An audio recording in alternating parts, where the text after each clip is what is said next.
Hello and welcome back. I'm really glad you're here. If you're listening in bed, you can let your eyes rest. There's nothing you need to do tonight. No problems to solve. No thoughts to chase. Just listen. Take a slow breath in and a gentle breath out. Good. Tonight's story begins in a quiet place. A place that only appears when the world is asleep. It's past midnight. Outside, the city has softened into silence. The streets are empty, the windows are dim, and even the air feels slower, calmer, kinder. You're walking without hurry, not because you're lost, but because you're finally allowed to move at your own pace. Your footsteps make almost no sound, as if the ground itself is trying not to wake anyone. A cool breeze brushes your face. It smells faintly like rain and something warm, like paper and old wood. You turn a corner, and that's when you see it. A narrow street you've never noticed before. A street that doesn't belong to the map. A street that looks like it was drawn by moonlight. At the end of it, a soft golden glow flickers gently, like a candle behind glass.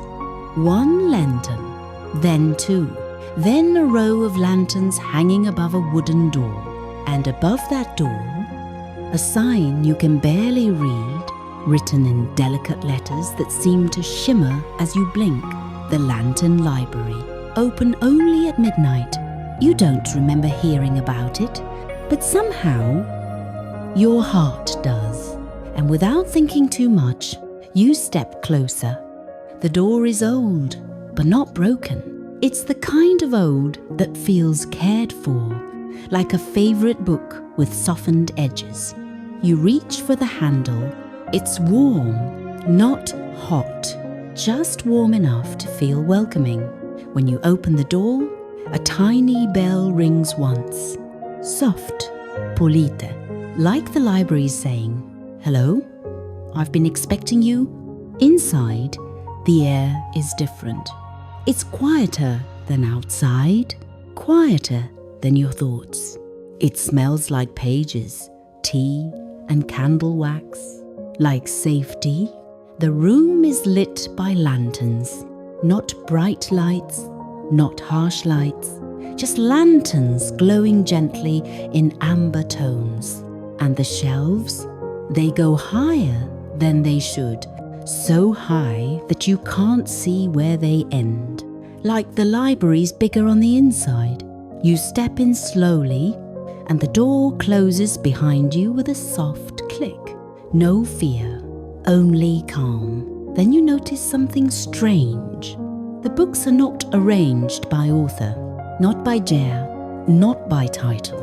Instead, small wooden signs hang from each shelf. They read, "For heavy hearts, for restless minds, for lonely nights, for overthinkers, for the ones who try too hard, for those who need to be held without touch."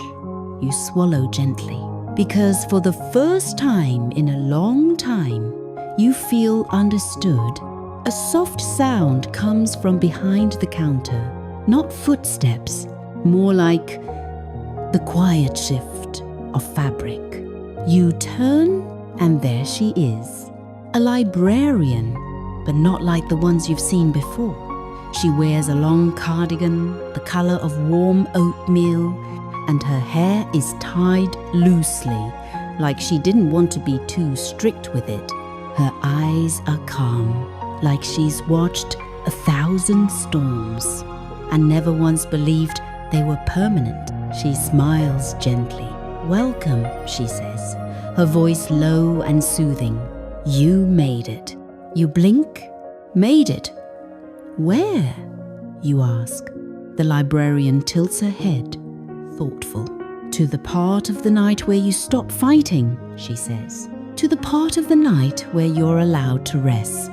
You don't know why, but your chest feels lighter." She gestures to the shelves. "Here, Stories are not chosen, she says.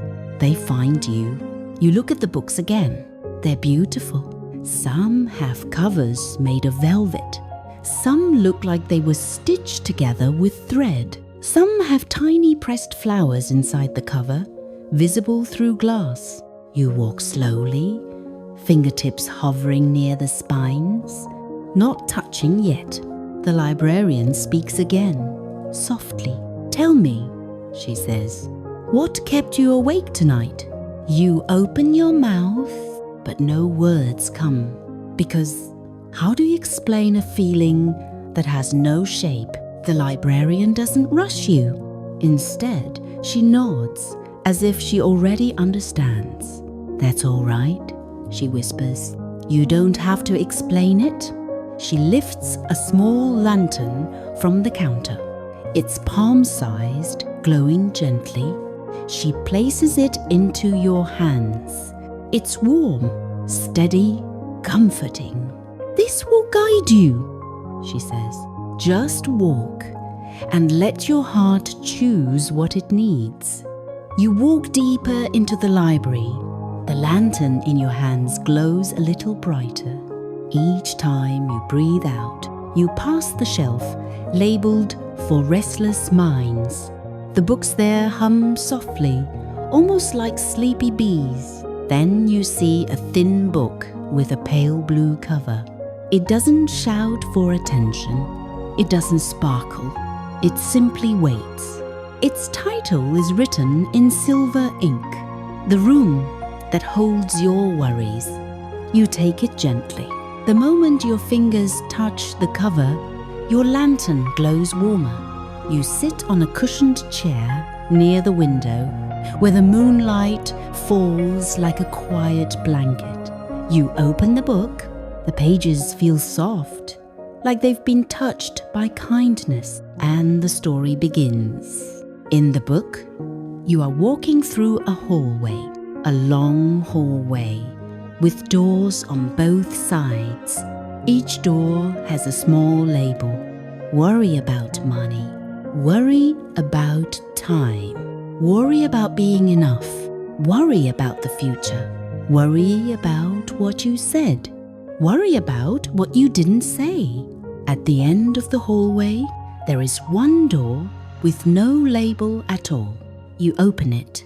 Inside is a room filled with shelves and boxes. But instead of objects, the boxes hold worries. They look like little paper birds, folded tightly, as if someone tried to make them small enough to store.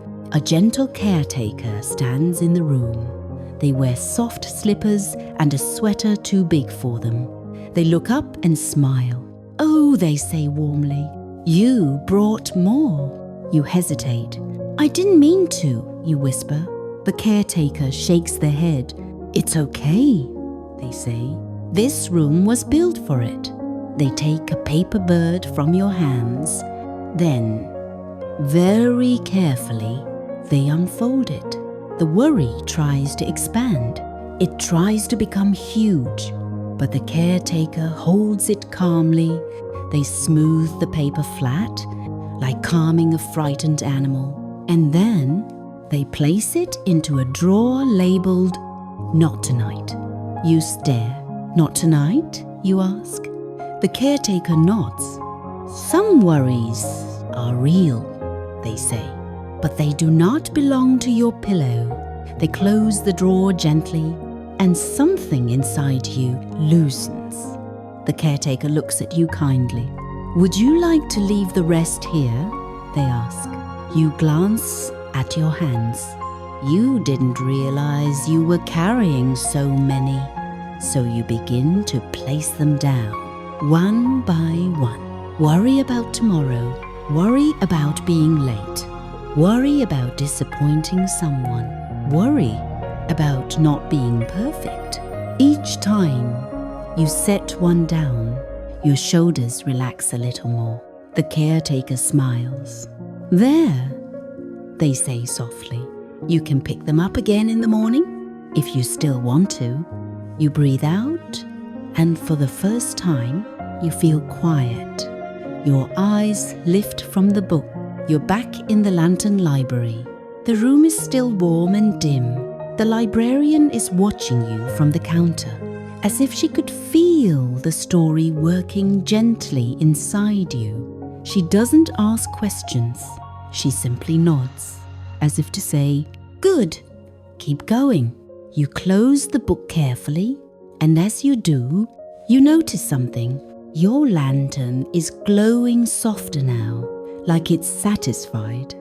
You stand slowly. The library feels even quieter than before. You walk to another shelf. This one is labeled for lonely nights. You pause there because loneliness isn't always loud. Sometimes it's just a feeling that your heart is sitting alone in a room. Your fingers hover, and a book slides out slightly on its own, just a little, like it's shy. Its cover is cream-colored with a tiny painted moon. The title reads, "The Friend Who Waits in Quiet Places." You take it, and you sit again, and you open the book. The story begins with a soft sound, a kettle, not boiling, just warming. In the story, you're standing at the edge of a small floating island. The island drifts slowly through the night sky, surrounded by clouds that glow faintly like pearl. There's a little house there, a tiny wooden house with warm windows, and outside the house, someone is sitting on the steps. They're holding a blanket and 2 cups. They look up when they see you, and their smile is so gentle, it feels like the world finally exhaled. "You're late," they say playfully. You blink. "I didn't know you were waiting," you whisper. They pat the step beside them. "I always wait," they say. "Not because you promised, but because you needed somewhere to come back to." You sit beside them. The air is cool, but the blanket is warm. They place 1 cup into your hands. It smells like honey and chamomile. You take a small sip, and warmth spreads through your chest. Not loud warmth, quiet warmth, the kind that says, "You're not alone." The friend looks at the sky. "Sometimes," they say softly, "people think they have to earn rest." You stay silent. They continue. "But rest is not a reward," they whisper. "It's a right." You feel your throat tighten slightly. The friend leans their shoulder gently against yours. No pressure, no demand, just presence. They point to the clouds drifting by. Each cloud carries something inside it. A memory, a regret, a moment you replay too much. The friend lifts a hand, and 1 cloud floats closer. Inside it, you see yourself trying so hard, trying to be good, trying to be enough, trying to do everything right. The friend watches quietly. Then they whisper, "You were never meant to carry it all alone." They breathe in, and as they breathe out, the cloud dissolves into tiny silver sparks. They drift away like fireflies. The friend turns to you again. "Do you want to let the night hold some of it for you?" they ask. You nod, slowly. So the friend reaches up and gently touches the air above your head, not your skin, just the air. And you feel something lift, like an invisible backpack being removed. You don't even realize you were carrying it. The friend smiles. "There," they whisper. "Now you can be light." You close your eyes for a moment, and the floating island continues to drift, slowly, steadily, safely, through the night. You close the second book. Your hands rest on your lap. Your breathing is slower now. The lantern library feels like a warm cocoon. The librarian approaches quietly, her steps silent on the wooden floor. She sits in the chair across from you. She doesn't speak at first. She simply pours a small cup of tea and places it on the table between you. The steam curls upward, soft and slow. Then she speaks, barely above a whisper. People come here when they feel too much, she says. You look at her. Do they always find what they need? You ask. The librarian smiles. Not always in the way they expect, she replies, but always in the way their heart understands. She looks at the lantern in your hands. It's dimmer now, like it's ready to sleep too. You've been carrying a lot, she says gently, and you've been doing it quietly. You don't answer, because she's right. She leans forward slightly. So tonight, she says, let the story carry you. She reaches into her pocket and pulls out a tiny bookmark. It's shaped like a small lantern. She places it in your palm. If you wake again, she whispers, you'll know the way back. You hold it carefully. It feels like a promise, not the kind that pressures you, but the kind that comforts you. The library lights flicker gently, not like they're failing, but like they're yawning. The librarian stands. It's almost time, she says softly. Time for what? You ask. Time for the library to disappear, she answers, and time for you to return to yourself. You stand slowly. You don't want to leave, but you also don't feel afraid anymore. The librarian walks you to the door. The midnight street waits outside, quiet and kind. Before you step out, she says one last thing. Remember, she whispers, rest is not something you earn. It's something you allow. You nod. You step outside. The door closes gently behind you. When you turn around, the street is empty again. No lanterns, no sign, only moonlight. But in your hand, you still hold the tiny lantern bookmark. Varm, real. You take a slow breath in and a gentle breath out. And as you walk back through the quiet night, your thoughts feel softer. Your heart feels held. And when you finally lie down, your body understands something simple. You are safe. You did enough today. And now you can let the night take over. Good night.